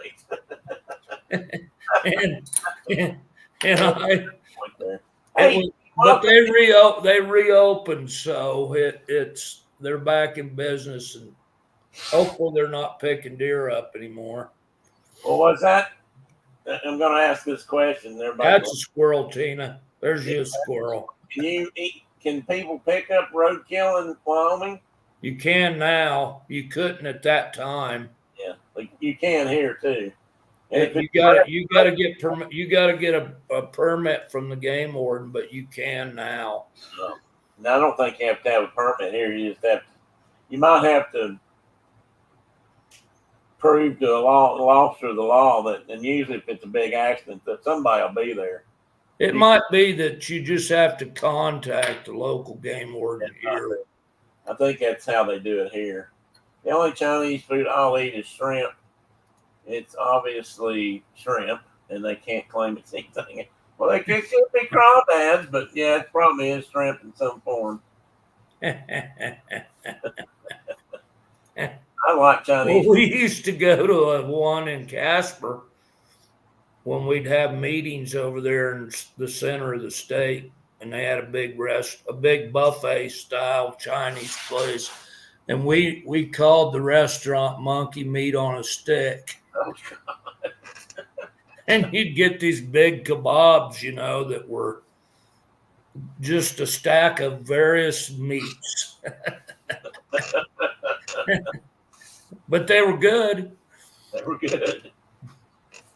Okay, and these are two more pictures of Rogersville without the crowd in one of them. And this is from, I think this is the east end of town looking west. And, there's just 3 or 4 blocks of town, and then it starts going back into the surrounding countryside pretty quick. And then I'm going to talk this one last thing, and that's Bean Station. Bean Station, it says they were settled in 1776. There was probably one of the Beans was probably already living there way before that. But it's right down the road from us, 10 or 12 miles, probably max. And it's important because it was, again, an early settlement up here. And it was like, things with wings. It bothers me when you start finding out it's things with fur and they're cats. I don't tell Teddy about that. He wouldn't like it. Anyway, so and Bean Station was an early trading post and a fort, and that's how it got started. And it became a major crossroads at one time for this end of the state, and sort of like this section of the country, because back then too, this was before interstate days, 2 major U.S. highways crossed right there at Bean Station, U.S. 25 and 11W. And actually 25 also crosses 11E. It's parallel highways of U.S. 11. That's a long story, but it's, they come back together. Anyway, it became a big deal, and this is kind of what it looks like now. I put this in here mainly because I thought this was a pretty nice view. I'm not sure how old this is because it doesn't look exactly like this now. But, we're off down there in the distance around the bend out here, somewhere around this ridge. And this is what I love about this country. I mean, this is what I would miss. I have to be honest, this is what I would probably miss about being out your way. But not entirely, because you do have stuff similar.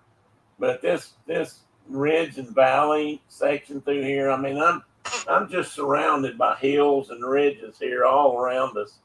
And I think growing up, that's why I thought if you couldn't see a mountain in your view, you must be lost. And you can kind of find your way home that way. I got to Florida, I thought, damn, this is way too flat down here. But we don't have that big old timber stands like that. Well, no, you don't, but I meant the hills. Yeah, we got plenty of them. Chuck said it was probably Woody's wings and things. And then that's what happened, Tina. People down here used to eat woodpeckers pretty regular, mostly the big ones. That's why we don't have our ivory bills in Louisiana anymore, one reason. But people used to eat the pileateds up here. I mean, hell, a pileated, full-grown pileated, about this tall. Big as a crow. Big as a crow, and got some pretty good meat on them. People used to call them wood hens and such things back here, and they were considered edible fare for the table. This was what, of course, it's been added on to, and the logs probably bricked over, or maybe even we can't see that part, but this was what was remaining of the bean trading post or inn back, I don't know when this was, turn of the century, can't remember what they said. I didn't put it in here, but it was like 1920s. And this was that intersection I was talking about, Highway 11 and US 25. And look, if you look, like part of it's dirt or gravel, or at least not very good asphalt. That's no longer there. That whole thing now, unfortunately, got torn down. I hate that because, you know. So that's the highway that they sing that song Wagon Wheel about. There's one line in there that they got their directions. His Old Crow Medicine Show. Yeah. They got their directions completely backwards. They say they're heading west from Cumberland Gap to Johnson City, Tennessee. Oh yeah, that is wrong. I love that song, and I hate that line. Yeah, that's hard. I hate they got that backwards. That's completely backwards. Yeah, that's too bad. Change one word. Not even know if you change two letters, you'd just like head the right way. Yeah. Actually, one letter, east. One letter, because you could just slide the E over. Yeah, slide the E over, add an A in there. Oh well. But this was an early stopover as people were traveling, and this was directly linked with the Cumberland Mountain Gap or Cumberland Gap that Daniel Boone took settlers or people traveled from this part, North Carolina and East Tennessee. This never made a lot of sense to me growing up here. If you look around here, I see lots of dips and valleys and, you know, hills and ridges that usually have a notch in them somewhere or somehow a pass. But, you know, when they opened that road up, they thought that was like the discovery of a new pass. I don't know. But anyway, that's not very far from where this house used to stand, just up the mountain a ways. Well, a little bit, 10, 12 miles maybe, or maybe a little bit more. Now you don't go over the mountain anymore. There's a trail, and you can walk it on foot, the Wilderness Road up through there. You go under the mountain now through a big tunnel. Yeah. I've personally just seen going over the mountain, but I guess I'd rather they're going to put 4 lanes of high interstate through there, basically. I guess I'd rather it went under the ground than over the top. That torn up a lot more ground, probably. Well, we used to drive that going north to Friendship or wherever. Yeah, we did. And go over the mountain. Right. We were still going over the mountain then. But it was just a 2-lane highway then. Yes, it was. 2-lane highway up and over the top, and that's what it was. Into the fabled lands of Kentucky. With its tall bluegrass and river cane as far as the eye can see. And bison. Maybe elk and big old yellow mean rattlesnakes, as they used to say. That was the hot spot for highest densities of heath hens on the planet too, was in central and western Kentucky. Oh, I didn't realize that. Yeah. Well, you know, that whole land, they now believe that in Middle Tennessee and a lot of Tennessee was burned regularly by the natives, and that's they kept it open. And in that grass and reedy, homegrown river cane, if you don't know, is like a little bamboo, and it's it's great in rivers and creeks to hold banks. And we used to it's hard to transplant though. We tried a few times at TVA, and sometimes it took, sometimes it didn't, but it's good stuff. Makes a darn good arrow shaft. Yeah, and I did not know that. I'm going to have to look for some and see if I can find some for that purpose. Well, I just remember being in breaks of that stuff up on the Chucky. Yeah.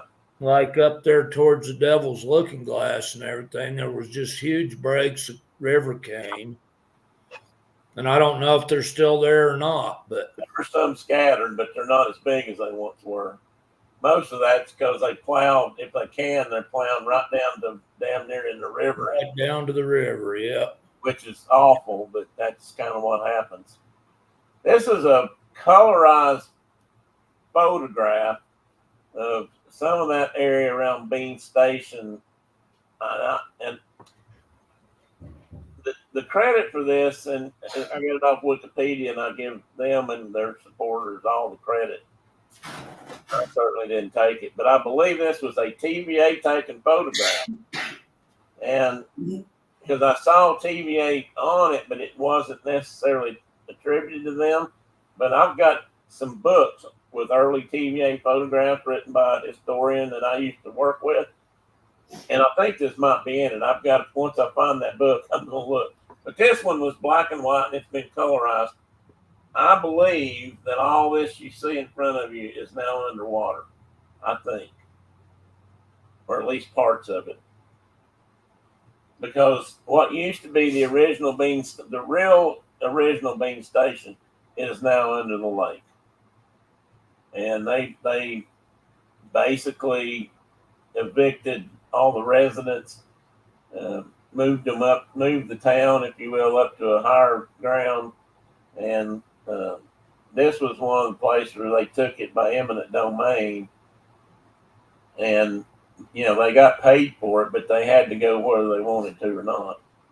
It's a little bit different than Norris, in my opinion, because this Cherokee was built a little bit later, more towards the 1940. It doesn't sound like much, but Norris was built in the early 30s, mid 30s. And most of the people up here that I ever talked to would tell me that if they were alive then, or their daddies said that TVA hadn't come along and bought them out, they were starving to death because the land was just farmed till there wasn't nothing left in it. Diana says she's going to stick with chicken, thank you. That's one of the woodpeckers that comes to the suet feeders, and they are huge. Yes, they are. I just love pileated. I just think they're the neatest big bird. I found Philip and I were hiking one time in the Smokies, and we were actually down there. Well, actually, we were down there in the parking area, Cades Cove area, and this pileated flashed kind of right down by us on the ground or near the ground, and we got to looking, and here came two more about half size, and what was going on was it was one of the adults feeding the chicks and trying to teach them how to hunt. I believe trying to work here. This is what you got to do: peck this tree and get your own damn bugs. I think, and because that's what they acted like they were doing, and it was the neatest interaction I had ever seen, and it was pileated, which I just thought was cool. And somewhere I'm sure I have slides of that, at least an attempt to do slide pictures of it. I don't know how they came out, but I'd love to be able to do that again with a newer camera. And this was two things I remembered about Bean Station when I was growing up. Well, this upper picture is just the crossroads with all the signs, Knoxville, Greenville, Jonesboro, Johnson City, Kingsville, one way, and, Morristown, Knoxville. Tucson and Saigon and 14,000 miles to Saigon. But that was what was there. I can't remember when this picture, I don't know if it had a date. But then the thing I used to remember about Bean Station and Highway 11W for the longest time was this accident that's depicted, well, not depicted. It is a picture of what remains of the vehicles. A tractor trailer truck, and I'm not sure what it was carrying, although in that picture it almost looks like it had logs on it, but I don't think it could have been a logging truck. That's very possible. But it collided head on with a Greyhound bus near Bean Station on 11W and killed a whole bunch of people. And I believe and Wikipedia might need to be updated, I believe this is still the deadliest automobile vehicle crash in history of Tennessee since we built roads and had trucks and things to drive on. I can't remember how many people, 14 or 15 people on the bus died, I think. Of course, the drivers in both vehicles perished. And this made all the news. I mean, my God. And all I heard for years after this, and all the people, all the older people I knew would say stuff like, "Oh yeah, that wreck down there in Bean Station, that was awful." But that's that highway. They call that the bloody 11W for a reason, because there's so many accidents on it. I don't know if that's true or not. I've driven the old parts of 11W, or at least the modern 2-lane versions of it, which may be a little wider now, but it's still the same path. And I think it's a fine little highway, but it's all, from what you hit Bean Station now, it's all 4-lane all the way up to Kingsport. So, you don't have as many things like this happening. But anyway, that was a really bad accident, and it formed a spot in my memory that I've never forgotten. I can remember when this flashed over the news, and it might have been radio even. Certainly, I don't remember. I don't remember seeing live cameras or anything like that like we have today. And of course, there were no cell phones for somebody to, film it. But it was a bad wreck, and it made a lot of news. And I think it made the national news back then, but it didn't take a hell of a lot. And that was my last slide. So let's stop the screen. I did. Now let's close that part. Oh, we'll do this. Now back to normal. So now back to our regularly scheduled programming. Now I was going to show that. Hold that picture up again. I want to show you in the big screen. What picture? Not picture, the carving. Well, it's broken. Well, I don't care. It's just the tail missing. Well, it was just something I did. I'm in the little screen. Well, hang on, man. I'm going to fix that, I think.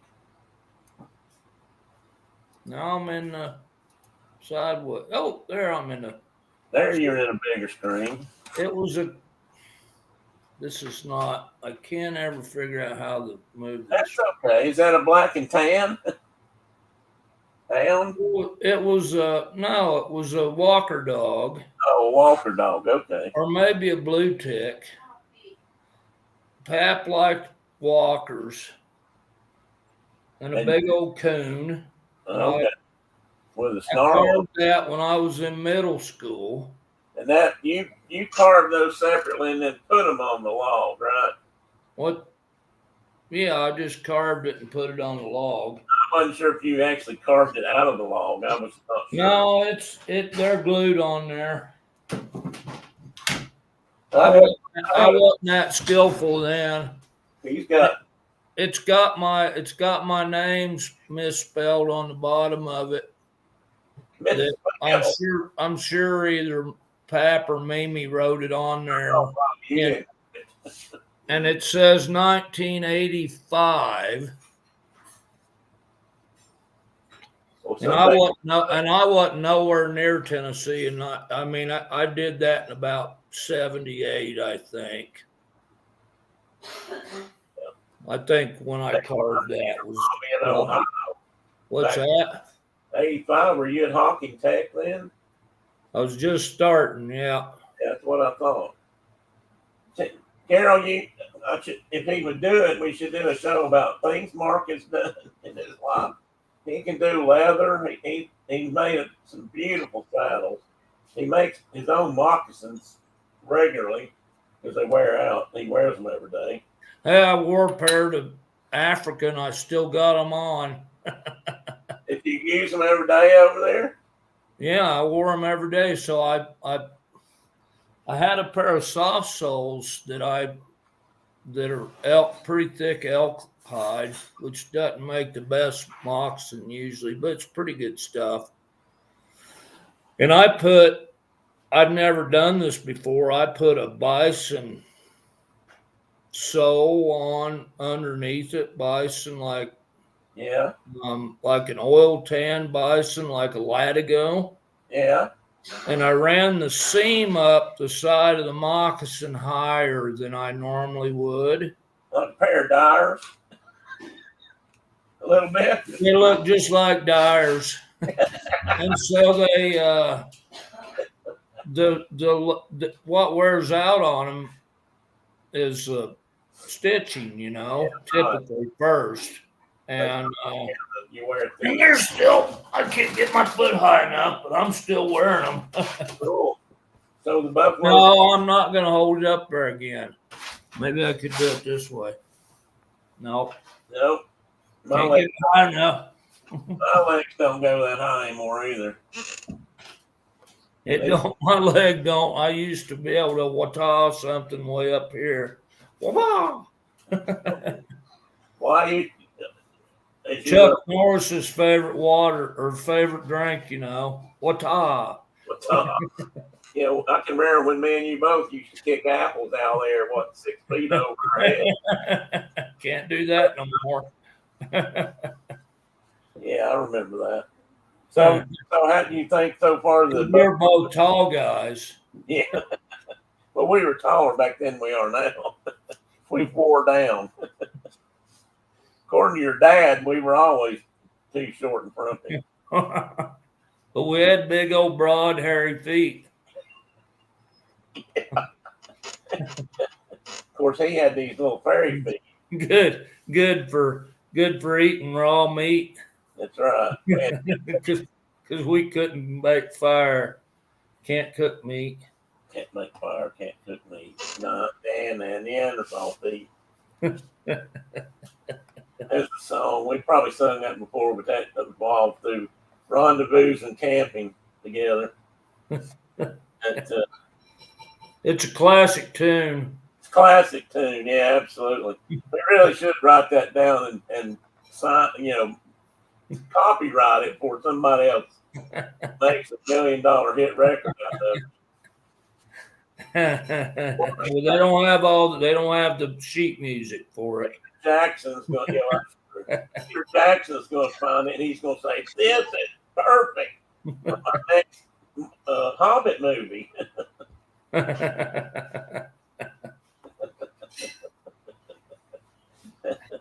Oh my goodness! How come I don't have nobody thumbing up? I'm still picking stuff out of my arms from being over yonder. Well, did you think as long as you didn't bring anything back that's exotic or invasive? I did get a few tick bites over there. Had to pull them out of me. Oh wow! Yeah, so I managed to do that. Do they have I know you had to take shots, but do they have much problem with malaria and dengue fever and stuff? Dengue, whatever it is. Not dengue, but we're right on the very southern edge of the malarial zone. Yeah.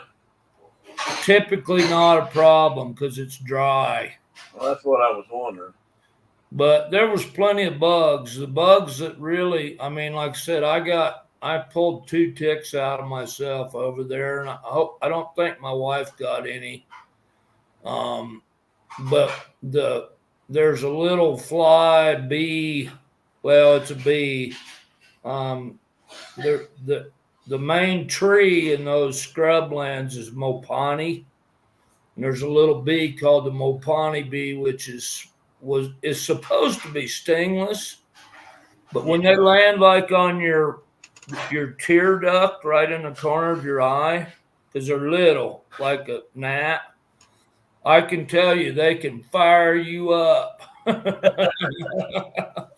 Carol, thanks for coming by. We always appreciate your company.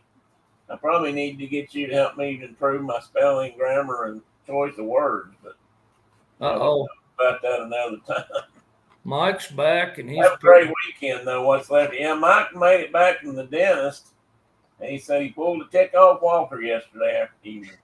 I tell you what, if I had $1 for every tick I'd pulled off dogs in my life, I'd be wealthy. Off your dogs or off yourself? Well, both. Yeah. Yeah, both. You could walk. You could walk if they gave you $1, like for an average walk through a cane break in Arkansas with the seed ticks. You might make $2,000 in one trip. Yeah. I've done it. I didn't make the money, but I've had 2,000 plus ticks on me. I hate those things. Little bastards. I think you and I were hunting somewhere one time along the river, along the lake. Probably a lake in Nashville. Anyway, we hit a bunch of those little bastards, and I can remember scurrying out of something right onto our leg or your hand. Yeah. I mean, they were just dozens of them. Just you just see them in like a wad, like that big on the toe of your boot, and then the spot goes away, and you're like, "Oh my god! Oh my god!"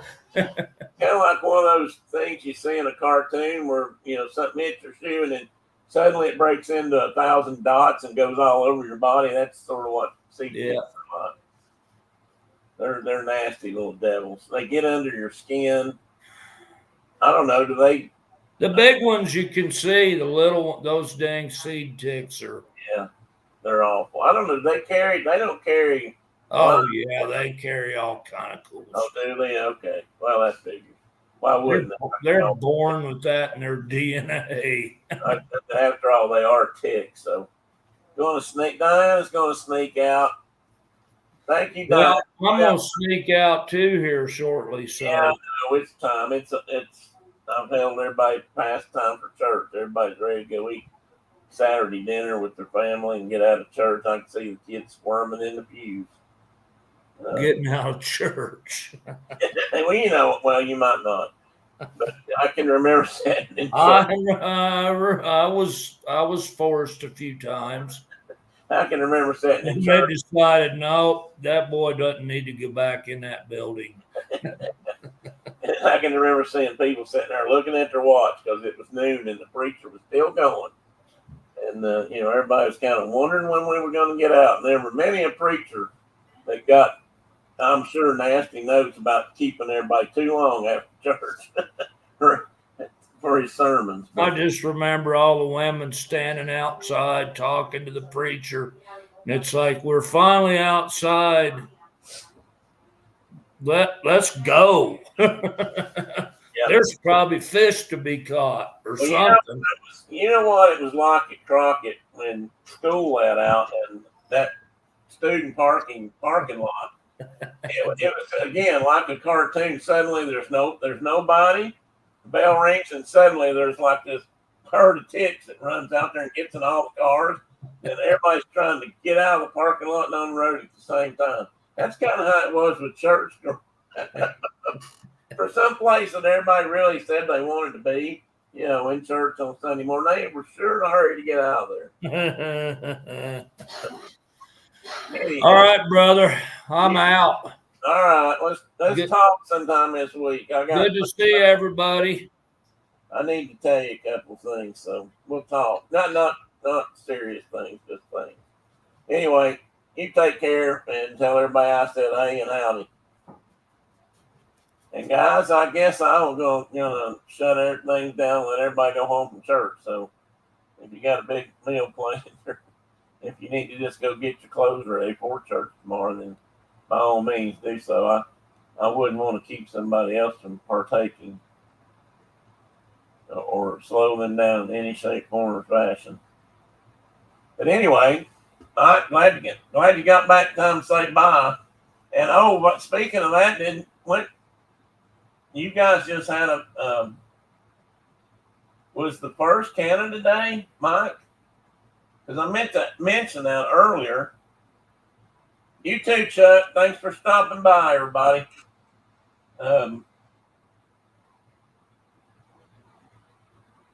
Bye-bye, Tina. Thank you. And, wait a minute. Mike, you have, if you're still in here, when was Canada Day? Was that Monday? Or am I totally deluded on that? I did a show last year about July 1st, and I marked it Happy Canada Day. I don't know if I had it on the right days, though. Surely I was close. But I had it like first. Yeah, okay. Well, Happy Canada Day, buddy. That would have been what day? Monday? Yeah, Monday. Were you off Monday? I should have thought. I should have wished you a happy Canada Day then, and I forgot. I apologize for that. I'll try to do better.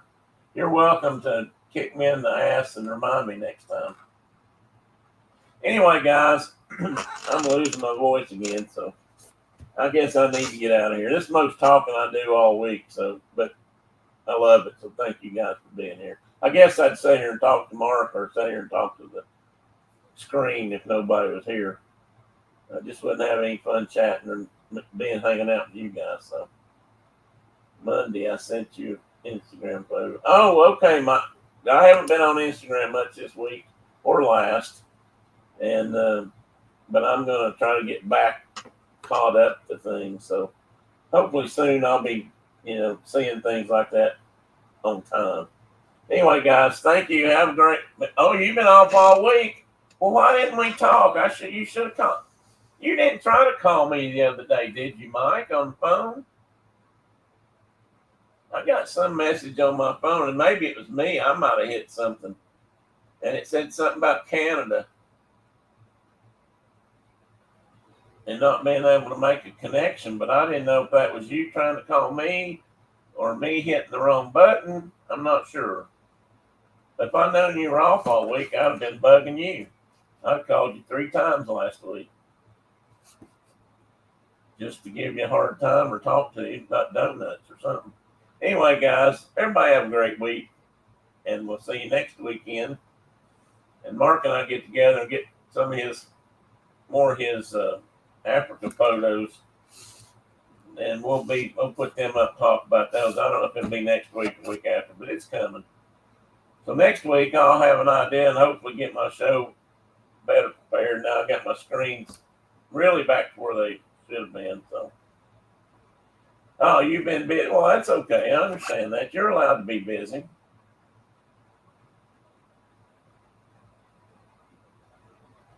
Yeah, we're going to have to talk tonight, one night this week, either on Instagram or by the phone. And you have to tell me about this motorcycle thing. I'd like to know more about that. I didn't know you rode or ride. In fact, for some reason, I was thinking you didn't ride or didn't want to ride, or maybe Diana wasn't hot crazy about it. I don't know. Maybe I'm full of it too. Well, you better start learning stuff about Canada if you plan. Oh yeah, don't say that. That's really, you're right. I do. I don't even want to think about that. So I'm not gonna go there right now. Makes me want to cry. Anyway, Mike, see you, buddy. Everybody, if there's anybody else left, have a great weekend. And Mike, I'll talk to you real soon, buddy. Yeah, might need to ask you about bringing a trailer up your way and parking it. Bye-bye.